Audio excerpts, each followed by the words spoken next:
Много иностранцев приезжало в Москву в XVI веке.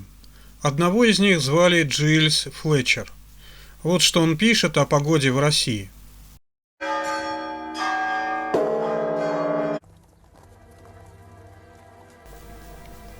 Различные времена года здесь все изменяют. И нельзя не удивляться, смотря на Россию, зимой и летом. Зимой все бывает покрыто снегом, который идет беспрестанно. Реки и другие воды замерзают на 1 ярд и более.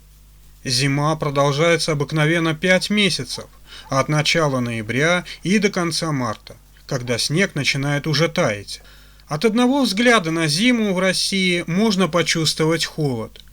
В это время морозы бывают так велики, что вода, выливаемая по каплям, превращается в лед, не достигнув еще земли.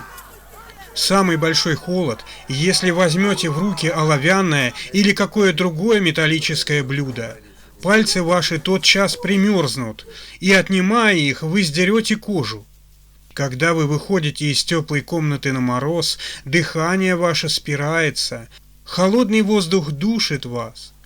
Не одни путешествующие, но и люди на рынках и на улицах, в городах испытывают над собой действие мороза.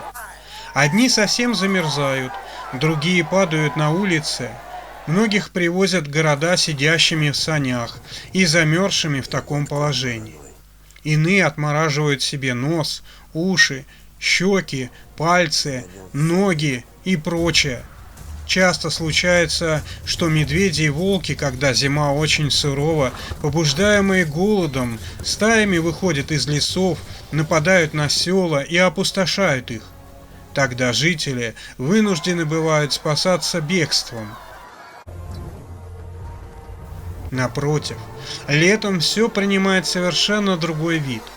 Леса, большей частью сосновые и березовые, так свежи, луга и нивы так зелены, такое множество разнообразных цветов и птиц, по большей части соловьев, которые здесь кажутся голосистее и разнообразнее, нежели где-либо, что трудно отыскать другую страну, где бы можно было путешествовать с большим удовольствием.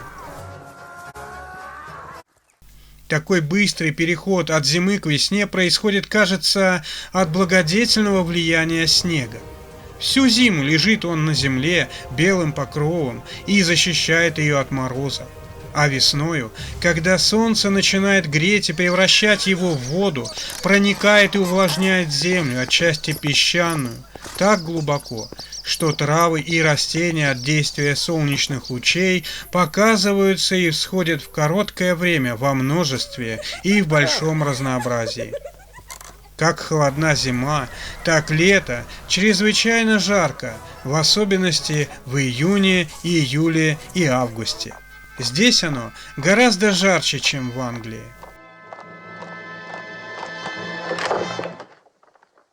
Убей меня, Бог. Я не знаю, откуда он взялся. Будь он проклят.